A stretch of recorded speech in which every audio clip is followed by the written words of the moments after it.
जय बद्री केदारनाथ दोस्तों, बहुत बहुत स्वागत है आप लोगों का मेरे एक और यूट्यूब वीडियो पे। तो दोस्तों आज 3 नवंबर हो चुकी है और जैसा कि आपको पता है कि आज सोमवार का दिन है, तो म्यूचुअल फंड पोर्टफोलियो में तो कोई अपडेट हुआ नहीं होगा। लेकिन चलिए सबसे पहले बात करते हैं इंडिसेस की और फिर देखते हैं कि किस तरीके से आज पोर्टफोलियो ने बिहेव किया। तो आज निफ्टी 50 पूरे दिन की उठापटक के बाद 0.16% की बढ़त के साथ बंद हुआ है, विच इज़ गुड। एटलीस्ट अब एक ऊपर की तरफ मोमेंटम बन रहा है और कल शॉर्ट कवरिंग आ सकती है, काफ़ी हाई प्रोबेबिलिटी है। हालांकि रात को डेटा देखना पड़ेगा। और कमाल हुआ है मिड कैप में।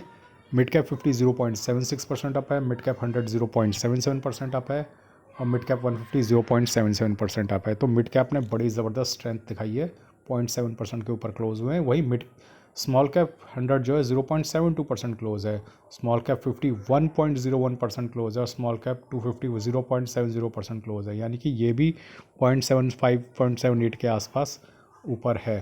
तो ज़बरदस्त स्ट्रेंथ दिखाई है मिड कैप और स्मॉल कैप ने, यानी कि जो लार्जर मार्केट है, ब्रॉडर मार्केट है, वहाँ पर बाइंग हुई है। देखिए मैंने आपको पहले भी बताया था वीडियो में कि मार्केट ऊपर जाएगी फिर नीचे आएगी, नीचे फिर जो रह गई हैं उनको खींचा जाएगा। तो अब नीचे आके दोबारा मार्केट मिड कैप और स्मॉल कैप को खींच रही है, स्पेशली स्मॉल कैप काफ़ी पीछे रह गया था। तो मार्केट ऐसा करती रहेगी बीच बीच में। तो कभी कभी आपको ऐसा लगा कि यार मार्केट तो निफ्टी तो ऑल टाइम हाई के पास पहुंच गई, हमारे स्टॉक्स तो ऊपर आए नहीं। तो ऑल टाइम हाई के आसपास जाके फिर नीचे आती है 700 800 पॉइंट, 1000 पॉइंट। फिर जो सेक्टर रह गए हैं उनको खींच के वापस दोबारा ऊपर जाती है, फिर दोबारा नीचे आएगी, फिर जो सेक्टर रह गए उनको दोबारा और खींचेगी थोड़ा बहुत। तो ये खींचातान चलती रहेगी मोर और लेस। जो आपके शेयर नहीं चले, जो इंडिविजुअल पोर्टफोलियो बनाते हैं, वो धीरे धीरे चलेंगे और थोड़ा समय लगेगा। और सब सब इसी रैली में चल जाएं बिल्कुल भी ज़रूरी नहीं है। आइए चलते हैं हम अपने शेयर्स और ईटीएफ के पोर्टफोलियो में। लेकिन उससे पहले मैं आप लोगों को बता दूं कि अगर आप अपनी मोबाइल स्क्रीन पर टैप करेंगे तो लेफ्ट साइड बॉटम पे आपको प्रोडक्ट कोड करके कुछ दिखेगा, उसके अंदर फ्लिपकार्ट के लिंक्स हैं। आप उस फ्लिपकार्ट के लिंक्स के अंदर जाके कुछ भी शॉपिंग कर सकते हैं, जो भी आपका दिल करे। जब भी आप ऐसी कोई शॉपिंग करते हैं आपके भाई को कुछ आधा 1% उसमें से कमीशन मिलता है, डिपेंडिंग कि उस प्रोडक्ट में कमीशन है या नहीं। और आप लोगों के बाइंग एक्सपीरियंस पे कोई भी फ़र्क नहीं पड़ता, सारी स्कीम सारे ऑफर्स आप लोगों के लिए एप्लीकेबल रहते हैं। तो अगर आपको फ्लिपकार्ट से कुछ बाय करना हो तो आप अपने भाई के लिंक का इस्तेमाल कर सकते हो। तरीका मैंने आपको बता ही दिया। दोस्तों आइए चलते हैं अपने फिनवेशिया शून्य प्लेटफॉर्म पे, जहाँ पे अपने शेयर्स और ईटीएफ का पोर्टफोलियो मैं रखता हूँ। और क्योंकि सुबह मार्केट गिर रही थी, तो गिरती हुई मार्केट में जब लोग घबरा रहे थे तो मैं दोबारा से बाइंग कर रहा था। मैंने आपको बोला था कि मार्केट जो है सपोर्ट लेवल के आसपास है, तो मैं यहाँ पर बाइंग करूँगा। और अगर ये मार्केट नीचे 500 550 तक चला जाता तो फिर मैं बहुत अंधी बाइंग करता फिर, क्योंकि मेरी स्ट्रेटेजी मैंने यही बताई थी। हालांकि मार्केट उतना नीचे गया नहीं, 600 सवा 600 से रिवर्स कर गया। लेकिन अगर वहाँ से 50-100 पॉइंट और चला जाता, 550 तक भी, तो फिर मैं अंधी बाइंग करता ईटीएफ्स में। तो फ़िलहाल भी मैंने बाइंग करी है, लेकिन ऐसा नहीं है। तो एक बार मैं आपको दिखा देता हूँ। मैंने आज लो वोल्टाइल ईटीएफ की 10 क्वांटिटी बाई की है, आईटीबीज़ की 10 क्वांटिटी बाई की है, एचडीएफसी कॉल ईटीएफ की 5 क्वांटिटी बाई की है। और लिक्विड बीज मैंने थोड़े से बेचे हैं, वो मैंने कुछ खरीद लिए थे पिछले फ्राइडे को, तो अब थोड़ा थोड़ा बेच रहा हूँ ताकि थोड़ा लिक्विडिटी बनी रहे पोर्टफोलियो में बाइंग करने के लिए। बाकी आज मुझे अपने शेयर्स और ईटीएफ के पोर्टफोलियो में लगभग 965 रुपये का नोशनल गेन हुआ है, 0.58%। मोतीलाल ओसवाल हेल्थ ईटीएफ में आज 54 रुपये का नोशनल गेन हुआ, तो बहुत तगड़ा ग्रोथ आज देखने को मिली है फार्मा सेक्टर में। और मेरे पास फार्मा के 2 ईटीएफ हैं।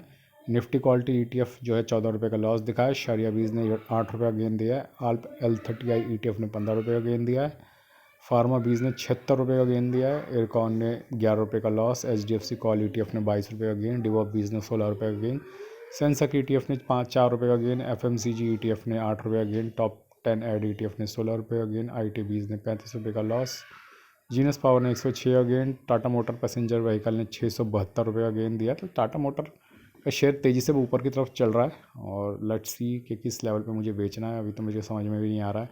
एक बार वो Tata motor customer vehicle, commercial vehicle का शेयर और आ जाए। इंडसइंड बैंक ने 58 रुपये का गेन दिया है। तो ओवरऑल अभी ये पोर्टफोलियो 7% के नुकसान में, लगभग 7.5। 1,81,000 इन्वेस्टेड वैल्यू है, 1,67,000 करंट वैल्यू है पोर्टफोलियो की। दोस्तों आप देख सकते हैं कि मोतीलाल ओसवाल हेल्थ ईटीएफ जो है अभी 12 रुपये के प्रॉफिट में आ गया। निफ्टी क्वालिटी ईटीएफ लगभग 1.25% के प्रॉफिट में, शरिया बीज अभी 0.25% के प्रॉफिट में है। L30I ETF जो है वो लगभग आधा % के प्रॉफिट में, low volatile ETF, no profit no loss. Pharma 1.5% के प्रॉफिट में, इरकॉन अभी भी 3,000 के नुकसान में। HDFC call ETF no profit no loss, डिवॉप 186 के लगभग 2.5% के मुनाफे में। सेंसेक्स ETF 3% के मुनाफे में। FMCG ETF लगभग 0.25% के मुनाफे में। टॉप 10 ऐड ETF 2% के मुनाफे में। ITBs 2% के मुनाफे में। और जीनस पावर अभी भी 1,000 रुपये के नुकसान में। टाटा मोटर पैसेंजर व्हीकल अभी 5% के नुकसान में। इंडसइंड बैंक 8,000 के नुकसान में। तो इंडसइंड में सबसे गहरा नुकसान है अभी भी 8,000 रुपये का। लेकिन इंडसइंड की मैनेजमेंट चेंज हो गई, नए CEO आ गए हैं, नई मैनेजमेंट हायर कर रहा है। होपफुली इस क्वार्टर के नतीजे बेहतर आने चाहिए पिछले क्वार्टर से, तब हम अपस्विंग देखेंगे इंडसइंड बैंक में।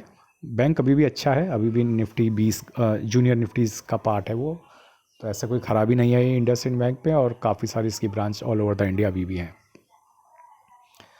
तो अब दोबारा ऊपर की चाल चलनी चाहिए मार्केट को एज़ पर डेटा, और डेटा एक बार कंफर्म कर दे रात को, तो मेरे हिसाब से मार्केट अब थोड़ा कंसोलिडेट कर सकता है इस वीक, लेकिन अब जाना उसको ऊपर की तरफ है।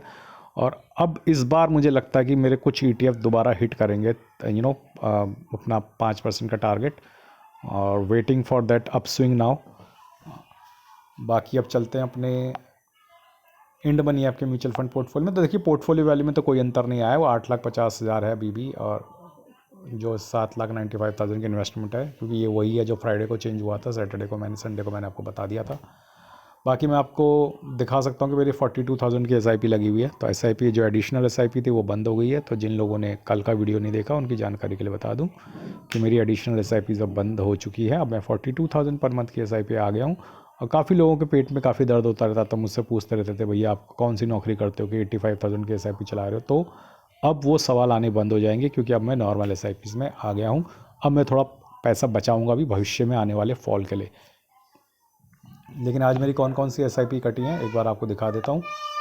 आज मेरी कटी है जियो ब्लैक रॉक फ्लेक्सी कैप में, टका के तक दिन दूसरी SIP कट गई है। फिर मोतीलाल ओसवाल मिड कैप में टका के तक दिन 44वीं SIP कट गई है।